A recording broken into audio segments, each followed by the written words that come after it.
Bonjour, bienvenue à ce premier cours sur l'EA6, oscillation et ondes. Alors, ce cours peut démarrer par un petit exercice musical qui se veut mettre en évidence en fait l'existence des ondes sonores avec un matériel très simple. Nous reviendrons bien sûr sur cet exercice par la suite pour essayer de comprendre comment fonctionne la production des sons avec cet instrument. Il existe d'autres types d'ondes, dont notamment les ondes Wi-Fi émises par les smartphones qu'un artiste a réussi à visualiser.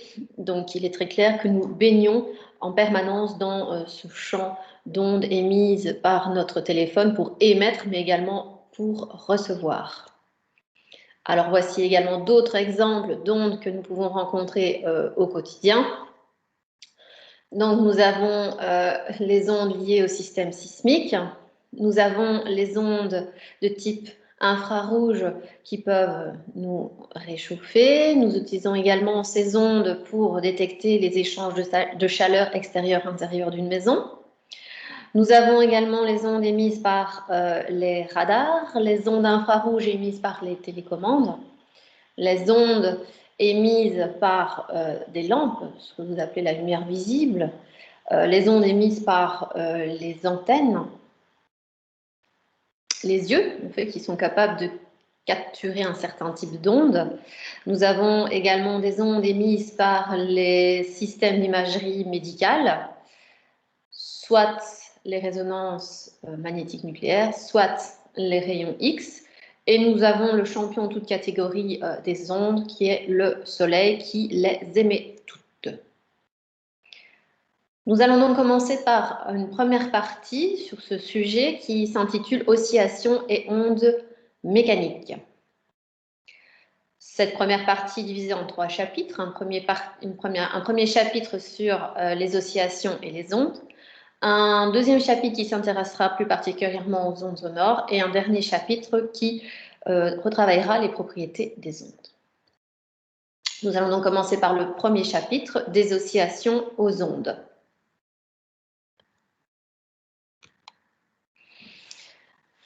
Alors, voici un premier exemple d'oscillateur. Donc, il consiste tout simplement en un ressort, un système de ressort, comme ceci, sur lequel on a placé une masse et l'expérience consiste simplement à tirer la masse pour actionner le ressort.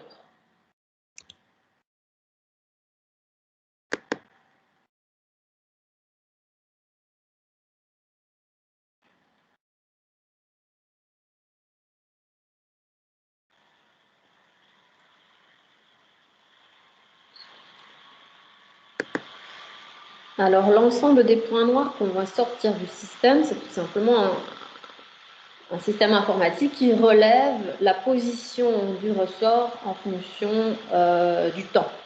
Donc, j'ai arrêté la vidéo au moment où le ressort était à sa position optimale, son élongation optimale, et donc on a des petits points sur le haut. Si j'actionne à nouveau la vidéo, le système redescend et apparaît sur l'image, effectivement, le temps de descendre, et effectivement, la masse est à nouveau redescendue, élongation maximale, mais vers le bas cette fois-ci.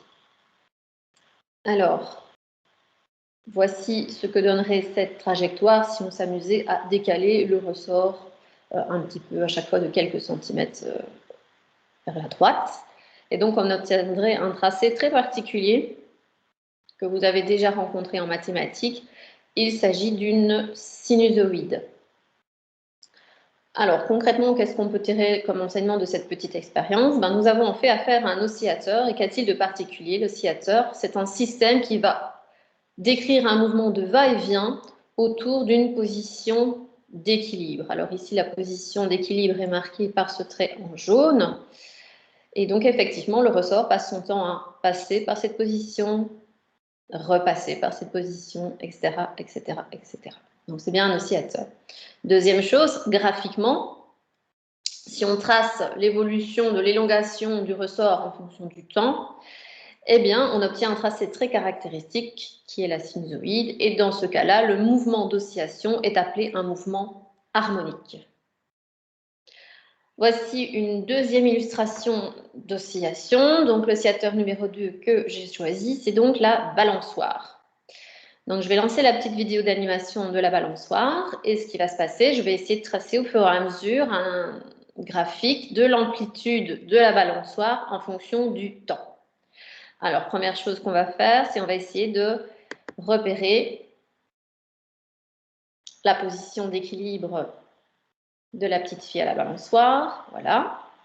On va regarder un petit peu l'amplitude maximum qu'elle est capable d'atteindre aussi bien au niveau positif que négatif, puisqu'on a posé notre repère d'équilibre.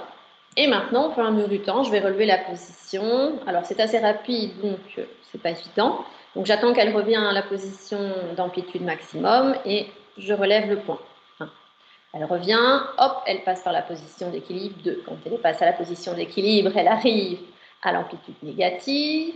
Quand elle est à l'amplitude négative, hop, elle repasse par la position d'équilibre.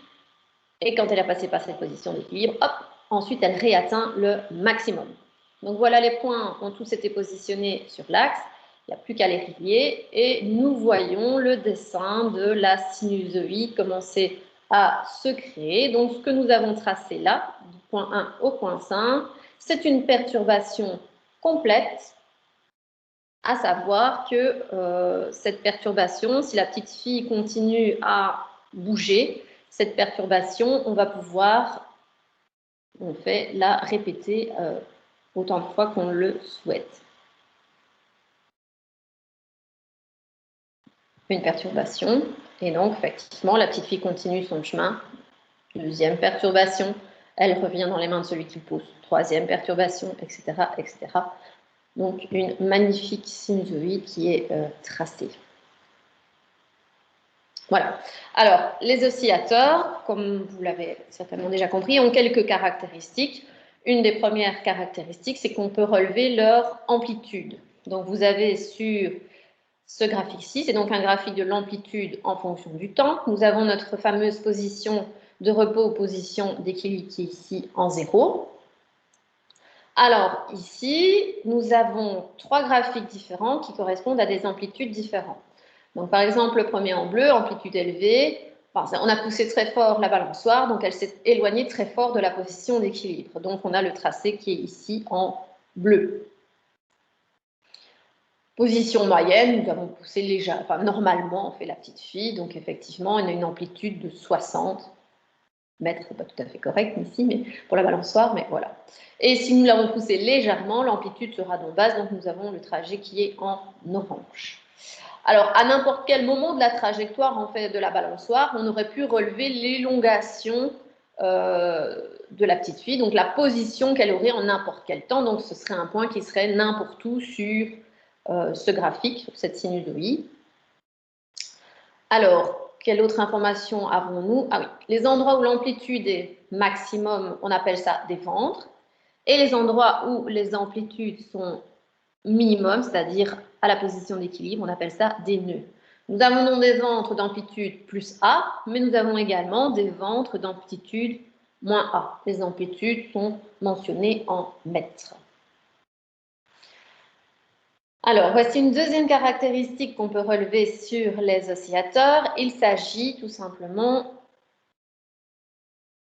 cette fois-ci, d'une analyse suivant l'axe des X, et l'axe des X est l'axe du temps.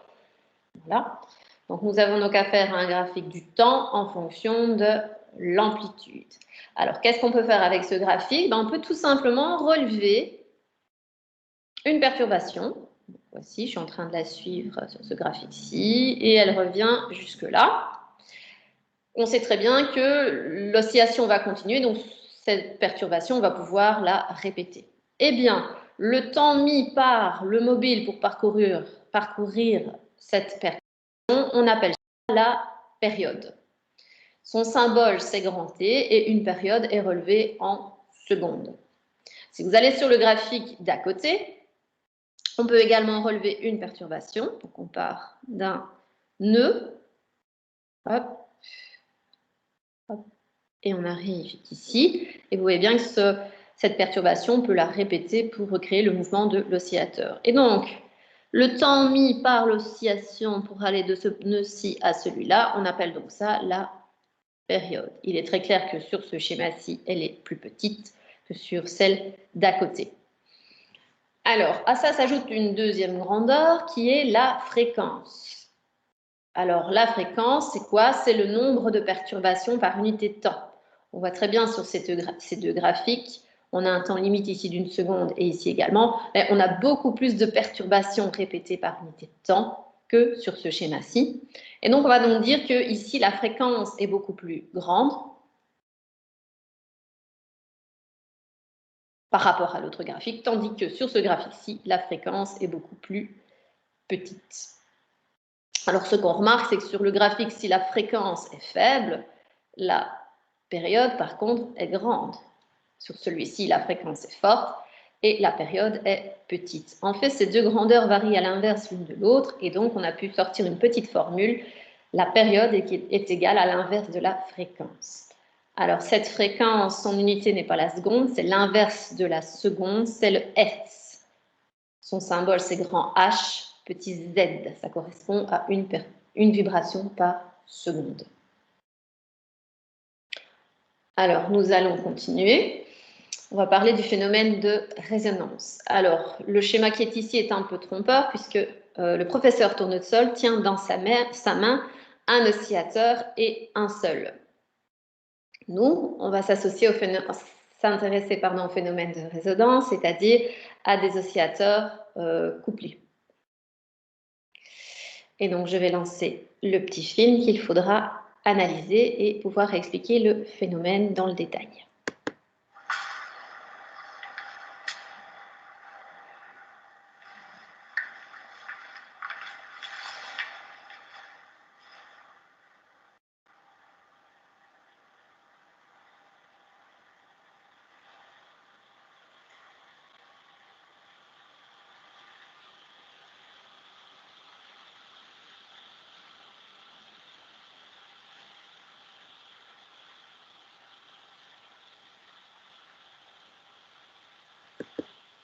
Je pense qu'on peut faire un petit arrêt sur l'image. Alors, qu'avons-nous constaté? Eh bien, nous avons constaté que le mouvement d'oscillation a été initié par ce premier oscillateur. Okay, c'est bien un oscillateur, il revient quand on l'a lâché d'une certaine hauteur, il passe son temps à faire un va-et-vient autour de sa position d'équilibre. Alors, cet oscillateur a été baptisé oscillateur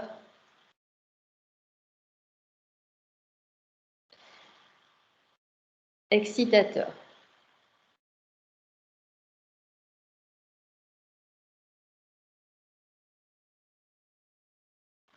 Alors, que s'est-il passé?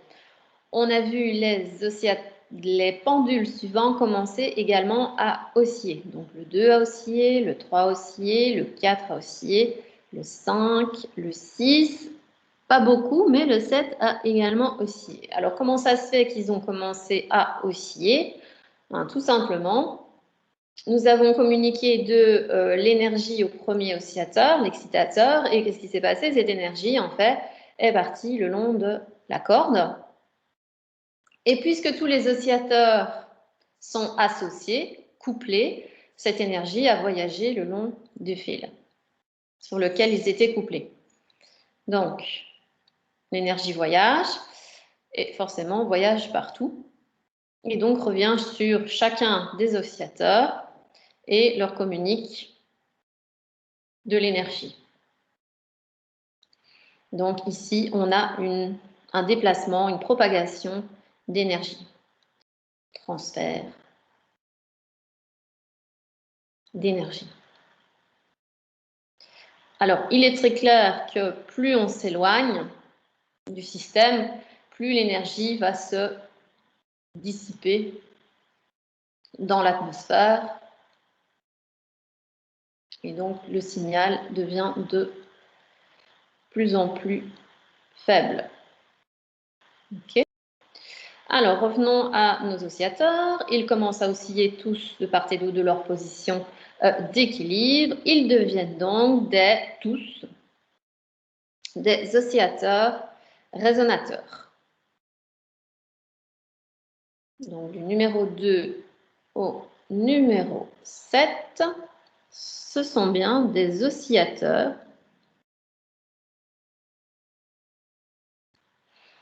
résonateurs.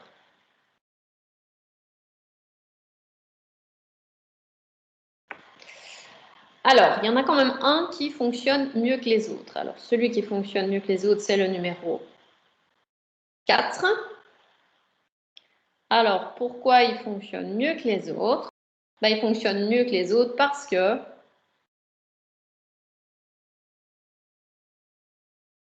la corde qui fait partie du système oscillateur a la même dimension que l'oscillateur excitateur.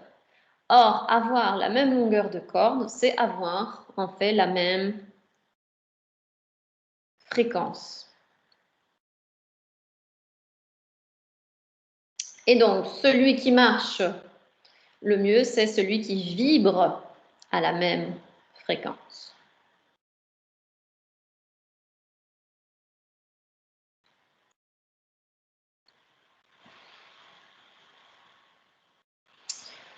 Donc, nous voici face à un phénomène qu'on appelle un phénomène de résonance. C'est donc un phénomène de transfert d'énergie d'un oscillateur excitateur à un oscillateur résonateur auquel il est associé, couplé.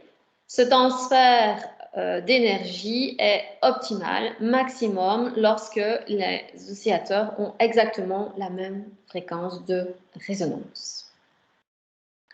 Alors, voici une petite application du phénomène. Alors, vous connaissez tous Bianca Castafiore. C'est une chanteuse qui a une particularité dans la bande dessinée. Elle est capable de casser des vitres ou des verres en cristaux. Alors, nous ne l'avons pas eu sur rendez-vous pour faire une expérience, donc nous avons eu recours à une machine. Alors, au-dessus, il y a un stromboscope qui permet de voir le mouvement du verre. Donc, on règle la fréquence avec l'appareil.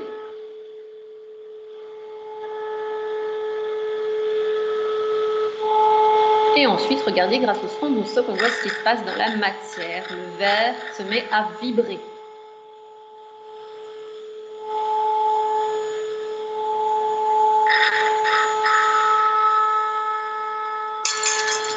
Voilà, le verre a été cassé.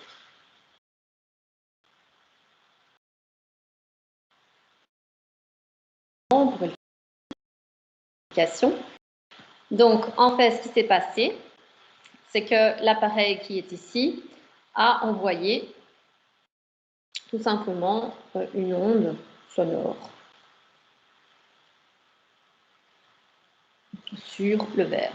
Donc, on a une onde sonore qui est arrivée sur le verre.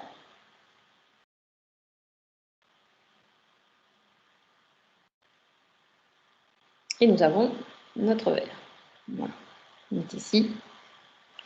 Je le redessine plus ou moins.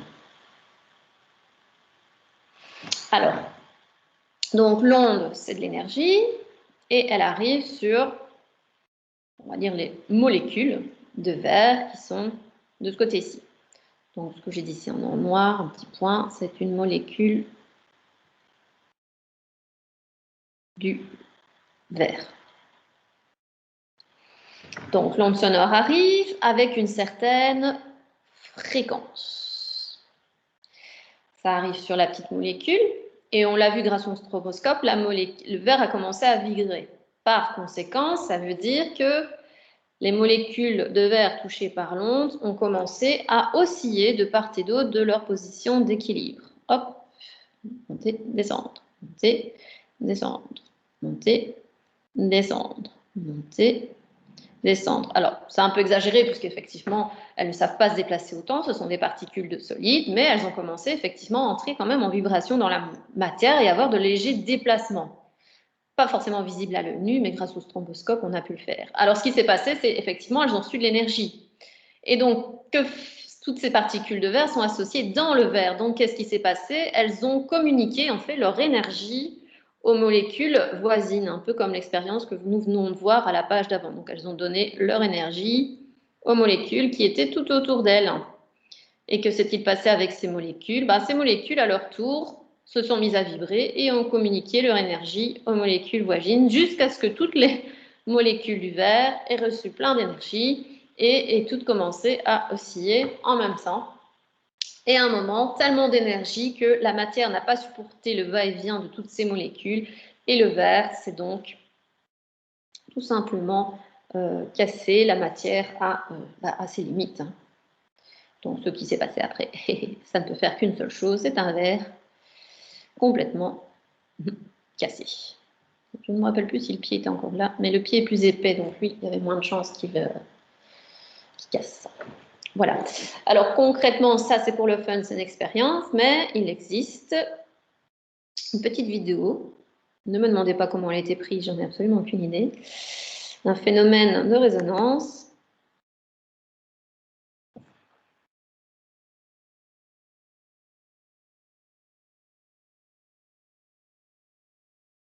Voilà. Alors, que s'est-il passé? Un phénomène de résonance a été créé par qui? Tout simplement par le vent. Donc, le vent s'est engouffré dans les câbles et les câbles ont commencé à se comporter, chaque molécule du câble a commencé à se comporter comme un oscillateur et donc des allers-retours autour d'une position d'équilibre tout le long de chaque câble. L'énergie s'est communiquée à toutes les molécules de métal qui constituent la structure du pont et il y en a aussi en dessous de la route. Donc même en dessous de cette route, les molécules ont commencé à bouger. Alors encore une fois, le métal peut un peu se dilater, mais il a quand même ses limites. Et le béton qui constitue le revêtement du pont, lui, il a moins de limites puisque c'est un revêtement solide complètement. Et donc, ce qui s'est passé, c'est qu'à un moment, à force, c'est comme pour le verre, ça a cassé. Donc voilà, ceci clôture notre cours numéro 1.